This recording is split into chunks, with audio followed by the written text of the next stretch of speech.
கரூர் மாவட்டம் கிருஷ்ணராயபுரம் பகுதியில் உள்ள கோயில்களில் 500க்கும் மேற்பட்ட பக்தர்கள் தலையில் தேங்காய் உடைத்து நூதன வழிபாட்டில் ஈடுபட்டனர். இதுகுறித்த கூடுதல் விவரங்களை செய்தியாளர் கார்த்திகேயனிடம் கேட்கலாம்.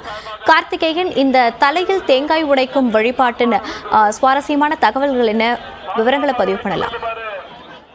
கரூர் மாவட்டம் கிருஷ்ணராயபுரம் அருகே மேட்டு மகாதனபுரத்தில் மகாலட்சுமி அம்மன் கோவில் அமைந்துள்ளது. சுமார் 500 ஆண்டுகள் பழமை வாய்ந்த இந்த கோவில் என கருதப்படுகிற இந்த கோவிலில் ஆடி 1ஆம் தேதி முதல் விரதம் இருந்து ஆடி 19 அன்று இங்க கோயிலின் முன்பாக தலையில் தேங்காய் உடைத்து நூதன திருவிழாவை கொண்டாடி வருகின்றனர். குறிப்பாக இந்த கோவில் வந்து தமிழ்நாட்டில் உள்ள கரூர், மதுரை, கோவை உள்ளிட்ட பல்வேறு மாவட்டங்கள் மற்றும் ஆந்திரா, கர்நாடகா, கேரளா, பாண்டிச்சேரி உள்ளிட்ட மாநிலங்களிலிருந்து இந்த கோவிலின் குடிபாட்டு மற்றும் குலதெய்வ கோயிலாக கும்பிடக்கூடிய பக்தர்கள் கிட்டத்தட்ட சுமார் 500க்கும் மேற்பட்ட பக்தர்கள், 10,000க்கும் மேற்பட்ட பக்தர்கள் ஒரே இடத்தில் குவிவார்கள். குறிப்பாக ஆடி 1ஆம் தேதி முதல் விரதத்தை தொடங்கி ஆடி 18 அன்று இந்த கோவிலுக்கு வந்து அடைவார்கள். குறிப்பாக பல்வேறு மாவட்டம், பல்வேறு மாநிலங்கள் வந்து வருபவர்கள் இந்த கோவில் அருகே உள்ள வீடு வாடகை எடுத்து குடியிருந்து அன்று, அதாவது 18ஆம் தேதி காவிரி ஆற்றிலிருந்து தீர்த்தப்படுத்தி வருவார்கள். இன்று ஆடி 19 காலையில் அந்த பூசாரிகள், அந்த விரதம் இருக்கும் பூசாரிகள் வந்து சாமியை சுற்றி வந்து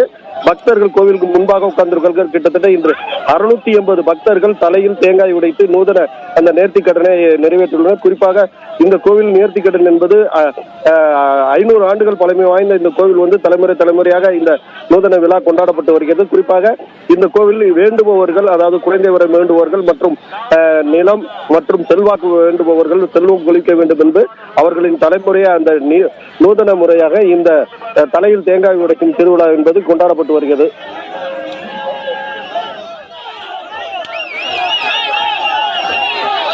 விவரங்களுக்கு நன்றி கார்த்திகேயன்.